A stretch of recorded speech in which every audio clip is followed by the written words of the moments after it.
ਡੰਡਾਉਤ ਬੰਦਨ ਅਨਕ ਬਾਰ, ਸਰਬ ਕਲਾ ਸਮਰੱਥ।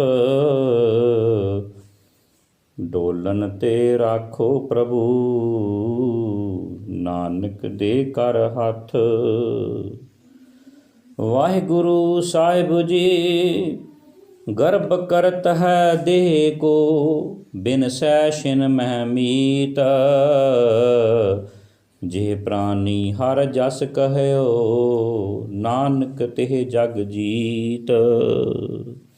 ਵਾਹਿਗੁਰੂ ਜੀ ਕਾ ਖਾਲਸਾ, ਵਾਹਿਗੁਰੂ ਜੀ ਕੀ ਫਤਿਹ। ਧੰਨ ਗੁਰੂ ਤੇਗ ਬਹਾਦਰ ਸਾਹਿਬ ਜੀ ਦੇ 41 ਸ਼ਲੋਕਾਂ ਦੀ ਵਿਚਾਰ ਆਪਾਂ ਸਰਵਣ ਕਰ ਚੁੱਕੇ ਹਾਂ।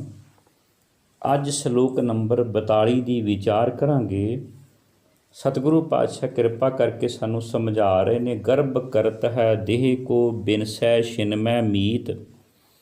ਹੇ ਮਿੱਤਰ, ਇਸ ਦੇਹੀ ਦਾ ਮਾਣ ਕਰਦਾ ਹੈ, ਇਹ ਛਿਨ ਵਿੱਚ ਹੀ ਨਾਸ ਹੋ ਜਾਂਦੀ ਹੈ।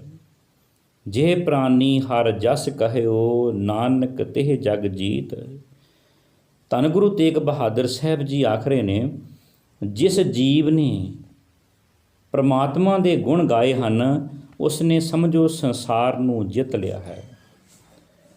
ਧੰਨ ਗੁਰੂ ਤੇਗ ਬਹਾਦਰ ਸਾਹਿਬ ਮਾਲਕ ਸਾਨੂੰ ਇਸ ਸ਼ਲੋਕ ਵਿੱਚ ਕਿਰਪਾ ਕਰਕੇ ਸੋਝੀ ਬਖਸ਼ ਰਹੇ ਨੇ ਕਿ ਇਹ ਮਨੁੱਖ ਇਸ ਦੇਹੀ ਦਾ ਮਾਣ ਕਰਦਾ, ਇਹ ਤਾਂ ਛਿਨ ਵਿੱਚ ਹੀ ਨਾਸ ਹੋ ਜਾਂਦੀ ਹੈ। ਕਿਉਂਕਿ ਜਿਹੜਾ ਜੀਵ ਪੈਦਾ ਹੋਇਆ ਉਹ ਹੌਲੀ ਹੌਲੀ ਤੁਰਨਾ ਸ਼ੁਰੂ ਕਰਦਾ ਹੈ। ਪਹਿਲਾਂ ਰਿੜਨਾ ਸ਼ੁਰੂ ਕਰਦਾ, ਫਿਰ ਤੁਰਨਾ ਸ਼ੁਰੂ ਕਰਦਾ। ਬਚਪਨਾ ਲੰਘਦਾ, ਜਵਾਨੀ ਆਉਂਦੀ ਆ, ਬੁਢੇਪਾ ਆਉਂਦਾ, ਅਗਲੇ ਪਾਸੇ ਮੌਤ ਹੈ। ਔਰ ਜ਼ਰੂਰੀ ਨਹੀਂ ਕਿ ਬੁਢੇਪਾ ਸਾਰਿਆਂ 'ਤੇ ਆਵੇ, ਜ਼ਰੂਰੀ ਨਹੀਂ ਜਵਾਨੀ ਸਾਰਿਆਂ 'ਤੇ ਆਵੇ। ਨਹਿ ਬਾਰਿਕ ਨਹਿ ਜੋਬਨ ਨਹਿ ਬਿਰਦੀ ਕਛ ਬੰਧ, ਉਹ ਬੇਰਾ ਨਹਿ ਬੂਝੀਐ ਜੋ ਆਏ ਪਰੇ ਜਮ ਫੰਦ। ਜਦੋਂ ਜੰਮ ਦੀ ਫਾਹੀ ਗਲ ਵਿੱਚ ਪੈਂਦੀ ਹੈ, ਨਾ ਜੰਮ ਕਿਸੇ ਦਾ ਬਚਪਨ ਵੇਖਦਾ, ਨਾ ਜਵਾਨੀ ਵੇਖਦਾ, ਨਾ ਬੁਢੇਪਾ ਵੇਖਦਾ, ਮੌਤ ਉਮਰ ਨਹੀਂ ਵੇਖਦੀ। ਅਗਰ ਜੇ ਬੱਚਾ ਜਵਾਨ ਹੋ ਵੀ ਗਿਆ ਤੇ ਬੱਚਾ ਉਸ ਦਿਨ ਉਹਦੀ ਉਮਰ ਪੂਰੀ ਸੀ, ਉਸ ਦਿਨ ਸਵਾਸ ਪੂਰੇ ਸਨ। ਜਦੋਂ ਜਨਮ ਹੋਇਆ, ਜਦੋਂ ਸਵਾਸ ਚੱਲ ਪਏ, ਉਦੋਂ ਸਵਾਸ ਘਟਣੇ ਸ਼ੁਰੂ ਹੋ ਗਏ, ਉਦੋਂ ਉਹਦਾ ਸਫ਼ਰ ਜਾਰੀ ਹੋ ਗਿਆ, ਮੌਤ ਵਾਲੇ ਪਾਸੇ ਉਸਨੇ ਵਧਣਾ ਸ਼ੁਰੂ ਕਰ ਦਿੱਤਾ ਹੈ। ਭਗਤ ਕਬੀਰ ਸਾਹਿਬ ਜੀ ਕਿਰਪਾ ਕਰਕੇ ਸਮਝਾਉਂਦੇ ਨੇ ਕਿ ਜਨਨੀ ਜਾਣਤ ਸੁਤ ਬੜਾ ਹੋਤ ਹੈ, ਇਤਨਾ ਕੋ ਨਾ ਜਾਣੈ ਜੇ ਦਿਨ ਦਿਨ ਅਵਧ ਘਟਤ ਹੈ। ਜਨਮ ਦੇਣ ਵਾਲੀ ਮਾਂ ਖੁਸ਼ ਹੁੰਦੀ ਹੈ, ਮੇਰਾ ਪੁੱਤ ਜਵਾਨ ਹੋ ਰਿਹਾ, ਪਰ ਭਗਤ ਜੀ ਆਖਦੇ ਨੇ ਇੰਨਾ ਨਹੀਂ ਜਾਣਦੀ ਕਿ ਨਹੀਂ, ਇਹ ਦਿਨ ਦਿਨ ਕਰਕੇ ਇਹਦੀ ਉਮਰ ਘਟਦੀ ਜਾ ਰਹੀ ਹੈ। ਸਤਿਗੁਰੂ ਪਾਤਸ਼ਾਹ ਮਾਲਕ ਸਾਨੂੰ ਸਮਝਾ ਰਹੇ ਨੇ ਕਿ ਇਹ ਦੇਹੀ ਨਾਸ ਹੋ ਜਾਂਦੀ ਹੈ, ਇਹਦਾ ਮਾਣ ਕਾਹਦਾ ਕਰਨਾ।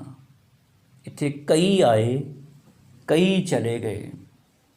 ਜਦੋਂ ਬੰਦੇ 'ਤੇ ਜਵਾਨੀ ਹੁੰਦੀ ਹੈ ਨਾ, ਬੰਦਾ ਸੋਚਦਾ ਮੇਰੇ ਵਰਗਾ ਸੋਹਣਾ ਕੋਈ ਨਹੀਂ, ਮੇਰੇ ਵਰਗਾ ਜਵਾਨ ਕੋਈ ਨਹੀਂ, ਮੇਰੇ ਵਰਗਾ ਬਲਵਾਨ ਕੋਈ ਨਹੀਂ। ਜਿਹੜੇ ਕੰਮ ਨਹੀਂ ਕਰਨੇ ਚਾਹੀਦੇ ਮਨੁੱਖ ਉਹ ਵੀ ਕਰਦਾ ਹੈ। ਪਰ ਸਤਿਗੁਰੂ ਪਾਤਸ਼ਾਹ ਕਹਿੰਦੇ, ਜਿਸ ਦੇਹੀ ਦਾ ਤੂੰ ਮਾਣ ਕਰਦਾ ਨਾ, ਇਹ ਛਿਨ ਵਿੱਚ ਹੀ ਨਾਸ ਹੋ ਜਾਂਦੀ ਹੈ। ਜਿਸ ਜੀਵ ਨੇ ਪਰਮਾਤਮਾ ਦੇ ਗੁਣ ਗਾਏ ਹਨ, ਉਸ ਨੇ ਸਮਝੋ ਸੰਸਾਰ ਨੂੰ ਜਿੱਤ ਲਿਆ ਹੈ। ਜਿੱਤਿਆ ਕਿਹਨੇ ਹੈ? ਜਿਹਨੇ ਪਰਮਾਤਮਾ ਦੇ ਗੁਣ ਗਾਏ ਹਨ। ਕਿਉਂਕਿ ਮਨੁੱਖ ਆਇਆ ਹੀ ਪਰਮਾਤਮਾ ਦੇ ਗੁਣ ਗਾਉਣ ਵਾਸਤੇ ਆ। ਸਤਿਗੁਰੂ ਪਾਤਸ਼ਾਹ ਮਾਲਕ ਸਾਨੂੰ ਆਪਣੀ ਬਾਣੀ ਵਿੱਚ ਸਮਝਾਉਂਦੇ ਨੇ ਕਿ ਇਹ ਸਰੀਰਾ ਮੇਰਿਆ ਹਰ ਤੁਮ ਮੈਂ ਜੋਤ ਰੱਖੀ, ਤਾਂ ਤੂੰ ਜਗ ਮੈਂ ਆਇਆ। ਕਿ ਪਰਮਾਤਮਾ ਨੇ ਤੇਰੇ ਵਿੱਚ ਜੋਤ ਟਿਕਾਈ, ਤਾਂ ਤੂੰ ਆਇਆ ਸਾਂ ਪਰਮਾਤਮਾ ਦੇ ਗੁਣ ਗਾਉਣ ਵਾਸਤੇ, ਚੰਗੇ ਕਰਮ ਕਮਾਉਣ ਵਾਸਤੇ। ਪਰ ਸਾਹਿਬ ਕਹਿੰਦੇ ਨੇ ਕਿ ਕੀ ਚੰਗੇ ਕਰਮ ਕੀਤੇ, ਇਹ ਸਰੀਰਾ ਮੇਰਿਆ ਇਸ ਜੱਗ ਮੈਂ ਆਏ ਕਹਿ, ਕਿਆ ਤੁਧ ਕਰਮ ਕਮਾਇਆ। ਕੀ ਕਰਮ ਕਮਾਇਆ, ਕੀ ਕੀਤਾ ਜਾਣ ਕੇ। ਸੰਸਾਰ ਨੂੰ ਜਿੱਤਣਾ ਸੀ। ਸੰਸਾਰ ਨੂੰ ਜਿੱਤਣਾ ਕਾਹਦੇ ਆਸਰੇ ਸੀ? ਹਰੀ ਦੇ ਗੁਣ ਗਾਉਣੇ ਸਨ।